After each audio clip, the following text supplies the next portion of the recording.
आचार्य भगवान गुणभद्र देव ध्यान की सामग्री क्या है, साधक सामग्री क्या है और बाधक सामग्री क्या है, इस विषय में वे अपना प्रतिपादन करते हैं। मुहु प्रसार्य सज्ञानम पश्यन् भावान् यथा स्थितान्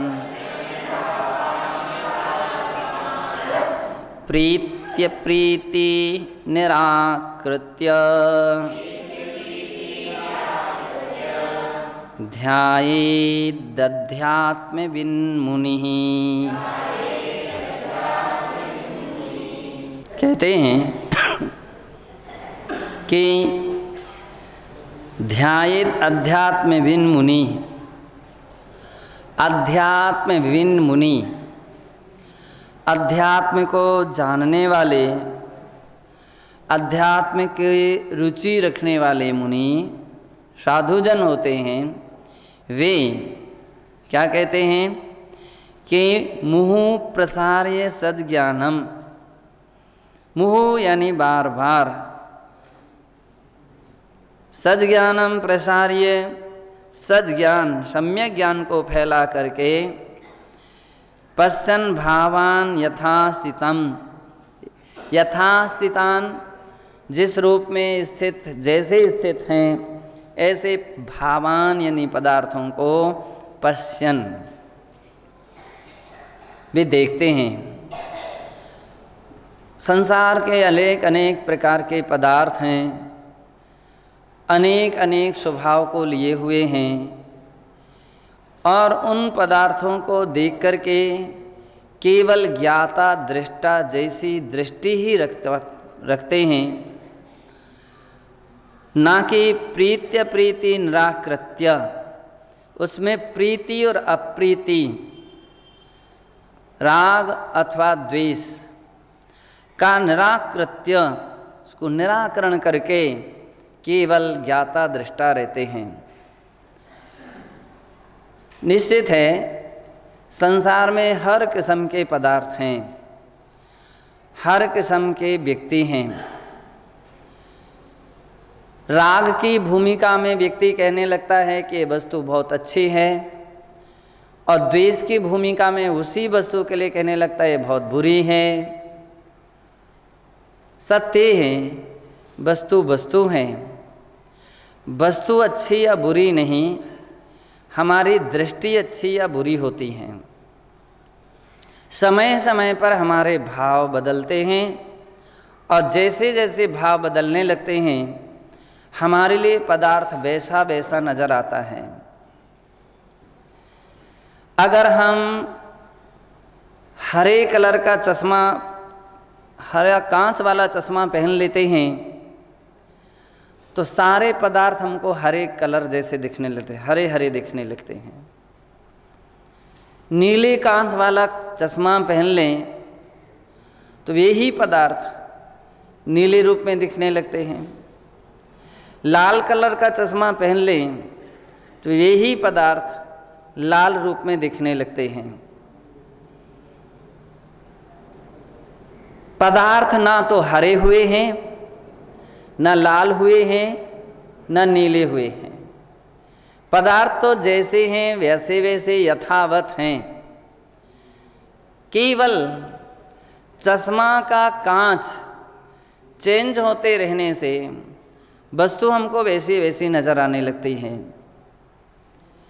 रागी व्यक्ति जब किसी वस्तु को देखता है उसको राग भाव उत्पन्न होता है, हर्ष भाव उत्पन्न होता है, प्रीति और खुशी उत्पन्न होने लगती है, क्योंकि राग भरी दृष्टि है और राग भरी दृष्टि में खुशी हो रही, प्रीति होती है, बड़ा आनंद आता है, बड़ी उसमें रुचि होती है, स्नेह जगता है। वही वस्तु के लिए जब हम किसी विपरीत परिस्थिति में देखते हैं, विद्वेष की दृष्टि से देखते हैं, अब बहुत बुरी दिखने लगी। वे ही व्यक्ति बुरे, वे ही वस्तु बुरी दिख रही है। तो इसका मतलब कि सबसे बड़ा दोष हमारी दृष्टि का दोष है। किसका दोष है? हमारी दृष्टि का दोष है। हम राग अथवा द्वेष भरी दृष्टि से वस्तु को देखते हैं, पदार्थ को देखते हैं, तो उसमें राग द्वेष रूप भाव उत्पन्न होते हैं। अध्यात्म वृत्ति वाले ज्ञानी साधक ज्ञान संपन्न होने के कारण वे उसी वस्तु को ज्ञान की दृष्टि से देखते हैं, तो उनके अंदर में न राग भाव होता है न द्वेष भाव होता है, मध्यस्थ वृत्ति हो जाती है। मध्यस्थ वृत्ति यानी समता भाव उत्पन्न होता है, साम्य भाव उनके अंदर में आता है। न किसी से राग न किसी से द्वेष, ना काहू से दोस्ती ना काहू से बैर। एक ऐसी स्थिति खड़ी होने लगती है। आध्यात्मिक दृष्टि में संपन्न मुनि केवल ज्ञाता दृष्टा हैं। ये सामान रुचिकर है, रुचिपूर्ण है, उसको लेकर बहुत व्यक्ति के सब चेहरे समझ में आने लगे। ये खुशी किसकी? राग की खुशी हो रही है। वही प्रतिकूल वस्तु आ गई तो चेहरा बिगड़ने लगा। क्या हो गया है? देश बुद्धि आ गई है। पदार्थ अपने आप में बतलाव क्या है? राग अच्छा है कि बुरा है? पदार्थ अपने आप में अच्छा या बुरा नहीं है। शक्कर शक्कर है, शक्कर है, जैसा उसका स्वभाव है, मीठापन, बस अपना स्वभाव संपन्न है। वो अपने आप में ना अच्छी है ना बुरी है। रागी व्यक्ति उसके लिए खा रहा है। कौन ले रहा है? रागी। तो रागी रुचि ले रहा है, उसमें आनंद ले रहा है, खुश हो रहा है।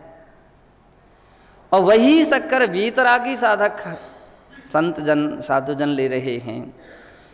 उनके अंदर में कुछ भी नहीं हो रहा, कोई अंतर नहीं आ रहा, कोई फर्क नहीं पड़ रहा है। बोले कि क्या है? वीतराग दृष्टि है। जिस नीम को आम व्यक्ति खाते हैं तो खाने के समय कड़वी लगती है और उससे गिलानी उत्पन्न होती है। वही नीम ऊंट खाता है तो क्या होता उसको? बोले ऊंट खाता है तो उसको अच्छी लगती है, कड़वी नहीं लगती है।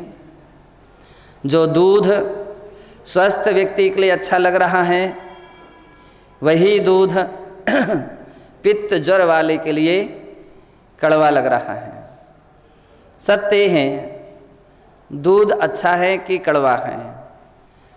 ना अच्छा है ना कड़वा है, वो जैसा है वैसा है। राग भरी दृष्टि से जो व्यक्ति स्वाद ले रहा है उसको अच्छा लग रहा है। बुखार के कारण, पित्त ज्वर के कारण वो स्वाद नहीं ले पा रहा है। पित्त का तेज या उसका प्रकोप होने से उसका मुख कड़वा हो रहा है, इसलिए दूध उसको कड़वा लगने रहा है, उसको अरुचि लग रही है। तो वास्तविकता में दूध जो है ना अच्छा है ना बुरा है, ना रुचिकर है ना अरुचिकर है। तो ऐसे आध्यात्मिक जगत के लोग, ज्ञानी पुरुष अपने अंदर में समता भाव जगाते हैं। केवल ज्ञान के माध्यम से, मात्र ज्ञान के बल से, अध्ययन के बल से, चिंतन के बल से वे अपने अंदर में समता भाव जागृत करते हैं। तो जो वस्तु अज्ञानी, मिथ्या दृष्टि, रागी के लिए कर्मबंध का कारण थी, वही वस्तु इसके लिए संबर और निर्जरा का कारण बन जाती है। किन के लिए? ज्ञानी पुरुषों के लिए। जो अज्ञानी के लिए आश्रव बंध का कारण थे, वही ज्ञानियों के लिए क्या हो गई, संबर निर्जरा का कारण दिया। बतलाते हैं अज्ञानी भी भोजन कर रहा है और ज्ञानी भी भोजन कर रहा है।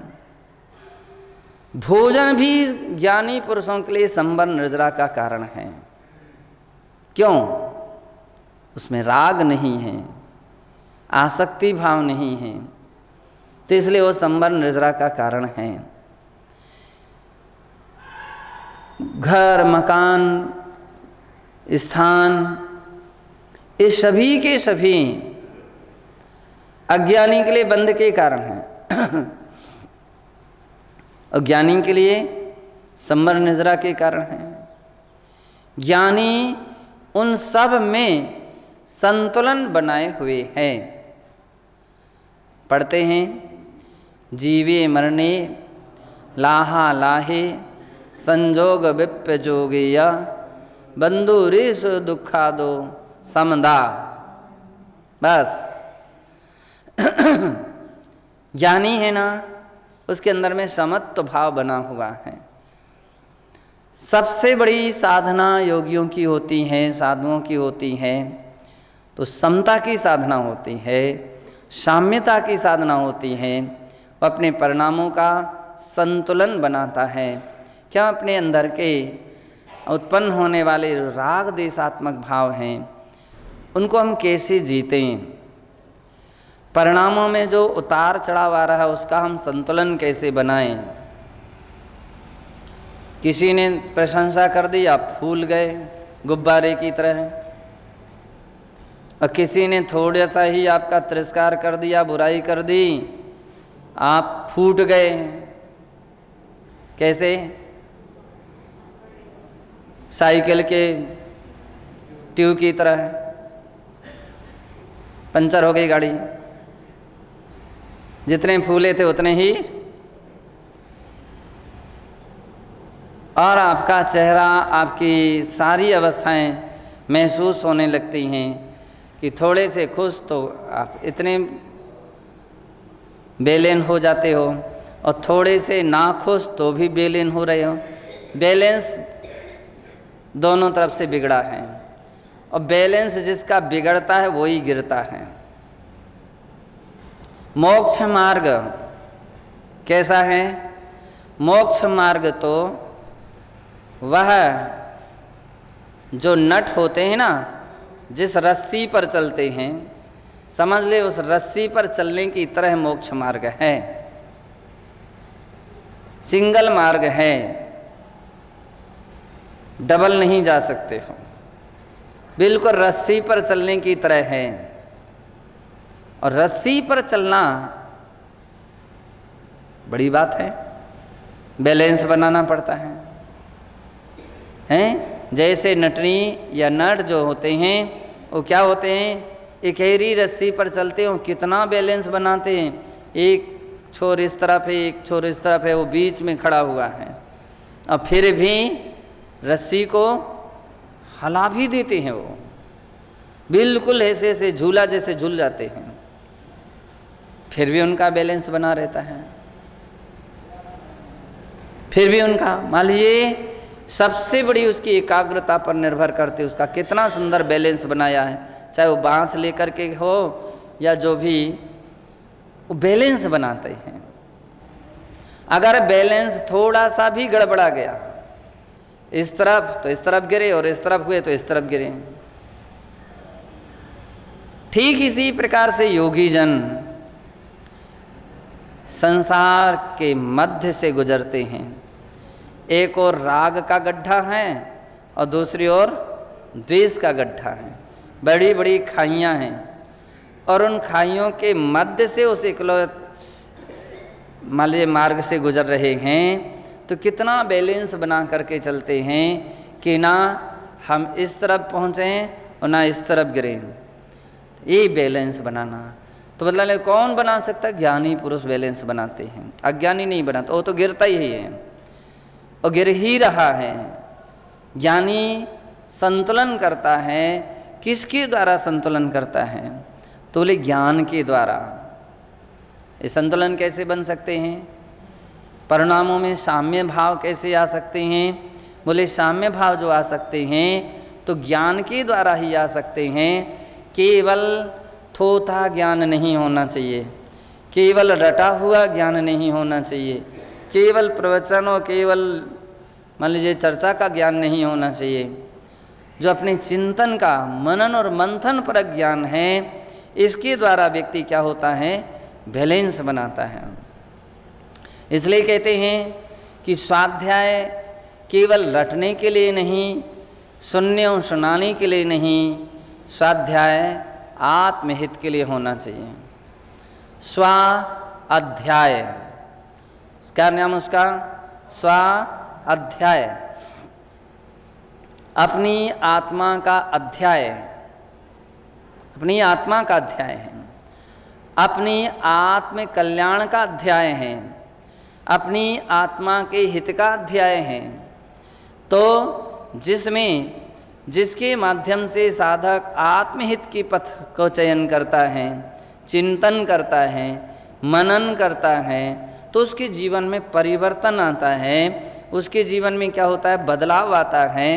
और हर दृष्टि से उसके अंदर में देखा जा सकता है कि जैसे दवाइयाँ, औषधि लेने के बाद व्यक्ति के शरीर में अंतर आता है, भोजन उपवास के बाद जब आहार जाता है तब क्या होता? तुरंत हरा भरापन आ जाता है। वृक्ष के अंदर में, सूखे वृक्ष के अंदर में पानी जाता है, उसके अंदर में हरा भरापन आ जाता है। इसका मतलब है कि पानी को उस वृक्ष ने एब्जॉर्ब किया, शरीर ने भोजन को एब्जॉर्ब किया, तो उसके अंदर में परिवर्तन आ जाता है।